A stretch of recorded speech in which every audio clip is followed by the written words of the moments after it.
अवधूत चिंतन श्री गुरुदेव दत्त श्री स्वामी समर्थ तुम्हा सर्वांचं आपल्या चॅनलमध्ये खूप खूप स्वागत करते आणि आजच्या व्हिडिओला सुरुवात करते। जीवनामध्ये बघा प्रत्येकाला अडचणी ह्या येतच असतात, पण त्या अडचणींवरती मात करण्यासाठी आपल्याला काय केले पाहिजे याबद्दलचीच माहिती आपण आजच्या व्हिडिओमध्ये पाहणार आहोत। जीवन जगत असताना कधी कधी आपल्याला असे वाटते की समस्या अडचणी ज्या आहेत त्या संपतच नाहीत। प्रत्येकालाच अनेकदा जीवनातील अडचणींमुळे गुंतागुंतीचे जीवन झाल्यामुळे त्रास होत असतो, पण मला व.पु. काळे यांचे मत हे आवडते की प्रत्येक प्रॉब्लेम्सला उत्तर हे असतंच आणि ते सोडवायला कधी वेळ हवा असतो, तर कधी पैसा, तर कधी माणसं। या पलीकडचा प्रॉब्लेम जो आहे तर तो अस्तित्वातच नाहीये। जीवन हे एका मोठ्या नावेसारखे आहे, जे आपल्याला अनेक अडथळ्यांमधून पुढे नेत असते। या प्रवाहामध्ये आपल्याला अडचणींना सामोरे जाणे हे अपरिहार्य आहे, परंतु अडचणीमधूनच आपली प्रगती होत असते। अडचणी दूर करण्याचे उपाय जर आपण समजून घेतले तर आपण आपल्या आयुष्यामधील अडचणींपासून, या कठीण काळापासून सहजपणे बाहेर पडू शकतो। योग्य दृष्टिकोन, मेहनत, धैर्य या गोष्टींच्या मदतीने आपण कोणत्याही आव्हानावरती अगदी सहजपणे मात करू शकतो। चला तर मग अडचणी दूर करण्याचे काही प्रभावी उपाय आहेत हे आपण आजच्या या व्हिडिओमध्ये सविस्तर पाहूया। पहिली गोष्ट आहे आत्मविश्वास। आत्मविश्वास हा अडचणी निर्माण करण्यासाठी सर्वात महत्त्वाचा गुण आहे। आपल्याला स्वतःवर विश्वास असला की आपण कोणतीही अडचण जी आहे तर ती अगदी सहजपणे सोडवू शकतो। आत्मविश्वासामुळे आपली मानसिकता सकारात्मक राहते, जी कठीण प्रसंगांमध्ये आवश्यक असते। अडचणी आल्या की अनेकदा आपल्याला शंका येते की त्या आपण आपल्या अडचणी सोडवू शकू का, परंतु आत्मविश्वास हा अशा शंका दूर करतो की स्वतःच्या क्षमता आणि प्रयत्नांवरती विश्वास ठेवणं ही यशस्वी होण्याची पहिली पायरी असते। आत्मविश्वासाशिवाय कोणतीही अडचण सोडवणं कठीण होतं। जिथे आत्मविश्वास आहे तिथे मार्ग नक्कीच आहे। आत्मविश्वासानेच आपण पुढे जाऊ शकतो।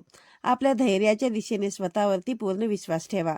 दुसरी गोष्ट, समस्या जाणून घेणे। कधी कधी समस्या समजून न घेताच आपण तिच्याशी संघर्ष करत असतो, ज्यामुळे ती समस्या अधिकच वाढत जाते। प्रत्येक अडचण ही वेगवेगळी असते आणि तिला हाताळण्यासाठी योग्य विचार करणे आवश्यक आहे। समस्या समजून घेणे म्हणजे तर तिचे योग्य कारण शोधणे होय, त्यामागची काय कारणे आहेत हे समजून घेणे होय। समस्या समजली की तिच्यावरती उपाय करणे अगदी सोपे होते। योग्य विश्लेषणाने आपण अडचणींमधून योग्य मार्ग शोधू शकतो। आपल्याला कोणत्या गोष्टींना अडचण निर्माण झालेली आहे हे आपल्याला जर समजले तर योग्य निर्णय आपल्याला घेता येतो। तिसरी गोष्ट, सकारात्मक दृष्टिकोन ठेवणे।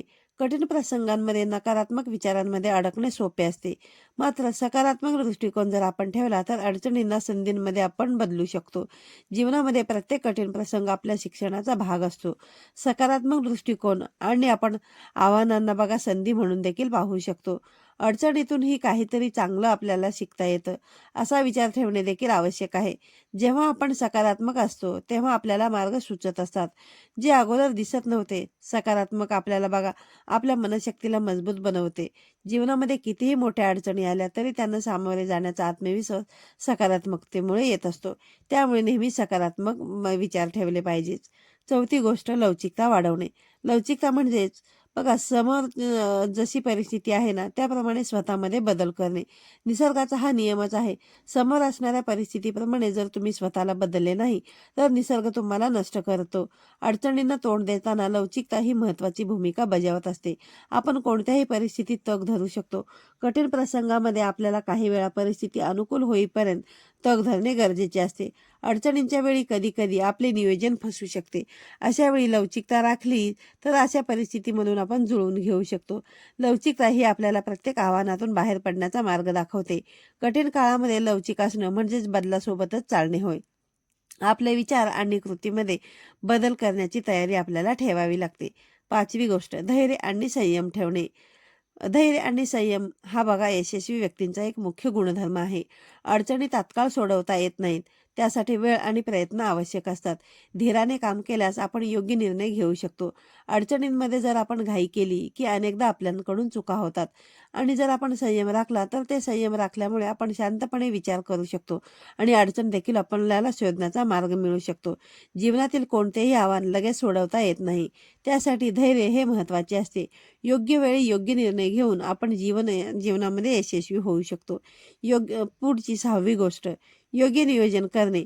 बघा आपण अपाय केल्यावरती उपाय शोधत असतो, पण तसे न करता अगोदरच सावध होऊन योग्य नियोजन करणे गरजेचे आहे। हाच त्याच्यावरचा रामबाण उपाय आहे। अडचणींना तोंड देण्यासाठी योग्य नियोजन असणे आवश्यक आहे. प्रत्येक समस्या सोडविण्यासाठी ठराविक उपाय आवश्यक असतात. आपल्याला कोणतीही अडचण आहे त्यावर आपल्याला काय कृती करायला पाहिजे त्याचे नियोजन आधीच तयार असले पाहिजे. योग्य योजना जर आपण आखली तर आपले काम सोपे होते आणि अडचणींना तोंड देणे देखील सोपे जाते. नियोजनामुळे आपण आपल्या मार्गावरती लक्ष केंद्रित करू शकतो. कोणत्याही आव्हानाला सामोरे जाण्याच्या अगोदर आपण काय करणार आहोत हे ठरवणे आवश्यक असते.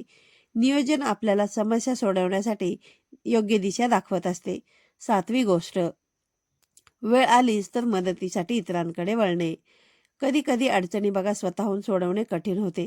अशा वेळी कोणालाही मदत मागायला लाजू नका. इतरांचा अनुभव आपल्यासाठी उपयोगी ठरू शकतो.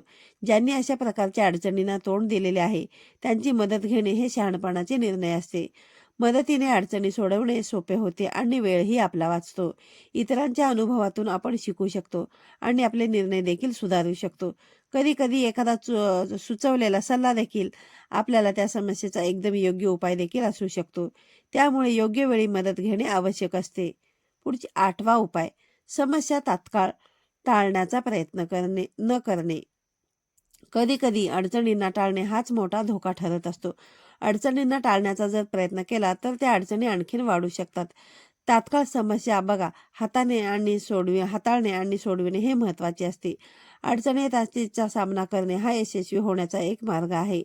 अडचणींना टाळणे म्हणजे त्यांचं महत्त्व नाकारण्यासारखं आहे, ज्यामुळे समस्या आणखीनच गंभीर होत असतात.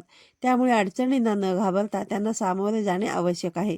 जर आपण त्यांना न सोडवता आपल्या हातावर हात ठेवून बसून राहिलो तोपर्यंत जर बघा त्या समस्या खूप मोठ्या होत जातात. पुढची 9वी गोष्ट, आरोग्याकडे लक्ष देणे. शारीरिक आणि मानसिक आरोग्य हे अडचणीच्या काळामध्ये महत्त्वाचे असते. आपण जेव्हा निरोगी असतो तेव्हा आपल्याला समस्यांना तोंड देण्यासाठी ऊर्जा मिळत असते. तणावामुळे शरीरावर आणि मनावर देखील वाईट परिणाम होऊ शकतो. त्यामुळे नियमित व्यायाम, योग्य आहार आणि मानसिक आरोग्याची काळजी घेणे हे महत्त्वाचे आहे. आरोग्य चांगले राहिले तर आपण अडचणींना तोंड देण्यास सक्षम ठरतो. शरीर आणि मन निरोगी ठेवण्यासाठी ध्यान, योग आणि शारीरिक क्रिया यांचा सराव देखील केला पाहिजे. अशा प्रकारे आपली शारीरिक आणि मानसिक क्षमता वाढून आपण अडचणींना सामोरे जाऊ शकतो. 10वी गोष्ट, सतत शिकत राहणे. अडचणी बघा नेहमी आपल्याला नवीन शिकवण देत असतात. जीवनामध्ये सतत शिकणे आणि नवीन गोष्टी आत्मसात करणे हे देखील महत्त्वाचे आहे. जोपर्यंत आपण शिकतो तोपर्यंत आपली प्रगती सुरू राहते. अडचणींमधून मिळालेल्या अनुभवामुळे आपण अधिकच शहाणे होतो. शिकण्याची वृत्ती ठेवली की प्रत्येक अडचण आपल्याला एक नवीन धडा देऊन जाते. नव्या कौशल्यांची माहिती मिळवणे, त्याचा वापर करणे आणि सतत आपले ज्ञान वाढवत राहणे यामुळे आपण अडचणींना योग्य त्या पद्धतीने हाताळू शकतो. 11वी गोष्ट, आध्यात्मिक मार्ग. आपल्या जीवनातील अडचणींना सामोरे जाण्यासाठी आपले मन जे आहे ते खंबीर असले पाहिजे. सारासार विचार, विवेक करणारे आपली जी बुद्धी आहे ती असली पाहिजे.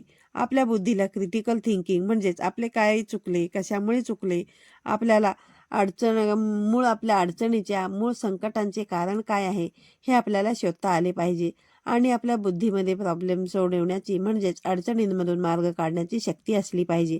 आणि या दोन्ही शक्ती आपल्याला आपल्या बुद्धीला त्या आध्यात्मिक ज्ञानामुळे मिळत असते. म्हणून आपल्या जीवनामध्ये आध्यात्मिक विचारांना प्रथम स्थान दिले पाहिजे, जे आपण कधीच देत नाही. आध्यात्मिक विचारांनी आपले मन, बुद्धी, विवेक जागरूक व तेजस्वी बनत असतात. अधिक अडचणींना कमी वेळात खर्च होतात, कमी नुकसान होतात, कसे सामोरे जावे लागते याचे वळण देखील आपल्याला लागते. याचबरोबर अडचणींचा सामना करत असताना आपला मानसिक समतोल राखण्यासाठी मदत होते.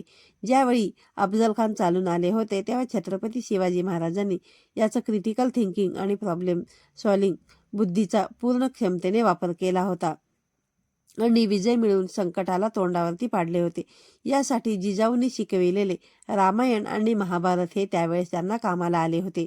महाराजांनी महाभारतातून काय घेतले तर कृष्णनीती घेतली. या कृष्णनीतीच्या जोरावरती त्यांनी भल्या भल्यांना गुडघे देखील टेकायला लावले. हे आपल्या सर्वांनाच माहिती आहे. आपण आध्यात्मिक ज्ञान मिळवणे म्हणजेच म्हातारपणी करायचे काम समजत असतो, पण हे सर्वस्वी चुकीचे आहे. बघा सगळे जीवन बर्बाद झाल्यावर, जीवनात असंख्य चुका केल्यावर मग विचार करून काय फायदा. बैल गेला आणि झोपा केला अशी परिस्थिती होऊन जाते. आध्यात्मिक विचारांशिवाय पर्याय नाही. साधन संपत्ती कमी असो वा अधिक असो, चांगले विचार नसतील तर सगळेच जे काय आहे ते फोल आहे. नामस्मरण करा, मात्र फक्त देवावरती अवलंबून राहू नका. आपले प्रॉब्लेम्स, आपल्या अडचणी, आपले संकटे त्यामधून बाहेर निघण्यासाठी प्रयत्न करा. एक गोष्ट नेहमी लक्षात ठेवा की देवसुद्धा त्यालाच मदत करत असतो जे स्वतः काहीतरी प्रयत्न करत असतात. प्रयत्न नाही बघा, प्रयत्न करण्यासाठी आपल्याला देवाची प्रार्थना करायची आहे. आपले प्रॉब्लेम सोडवण्यासाठी योग्य मार्गदर्शन किंवा बुद्धी मिळावी अशी देवाकडे प्रार्थना करावी.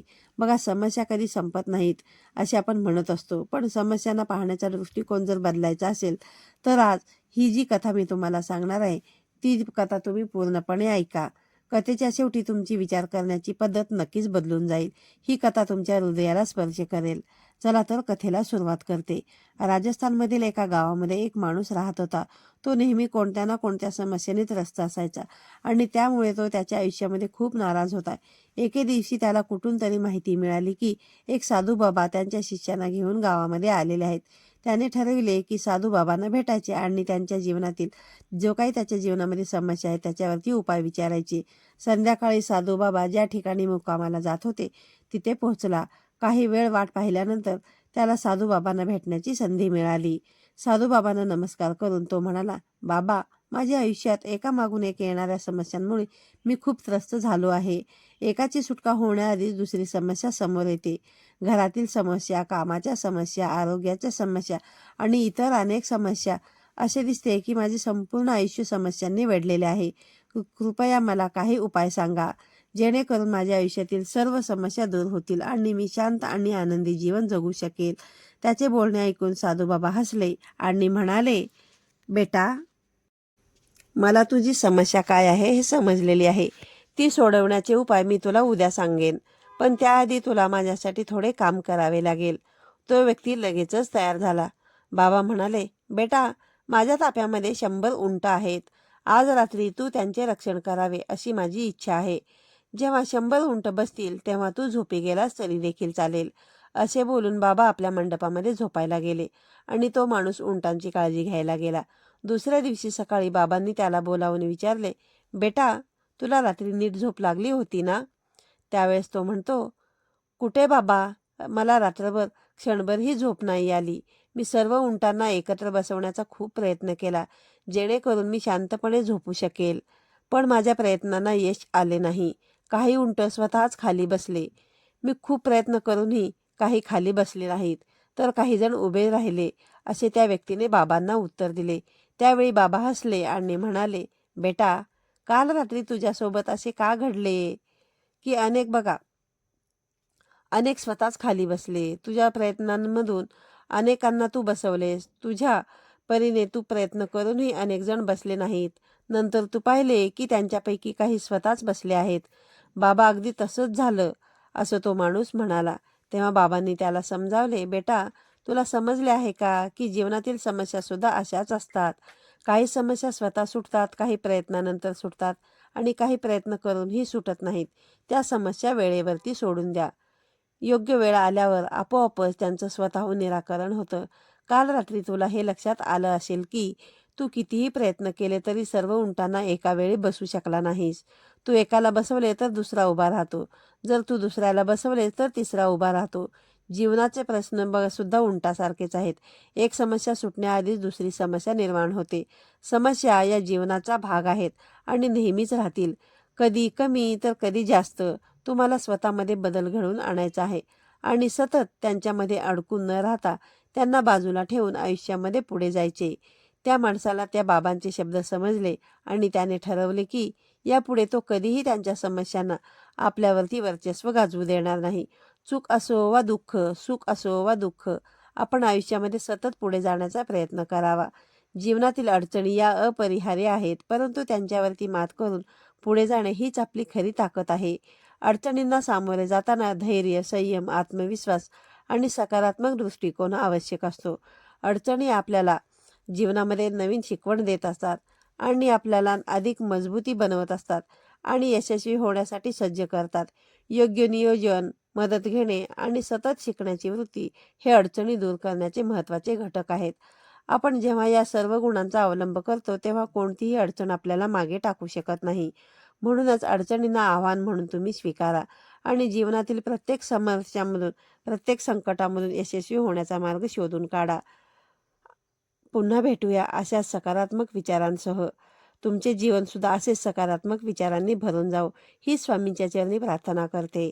स्वामी महाराजांच्या कृपेने तुमच्या मनातील सर्व चांगल्या इच्छा, आकांक्षा पूर्ण होत तुम्हाला सुख समृद्धी लागो ही स्वामींच्या चरणी प्रार्थना करते आणि आजचा व्हिडिओ इथे संपवते.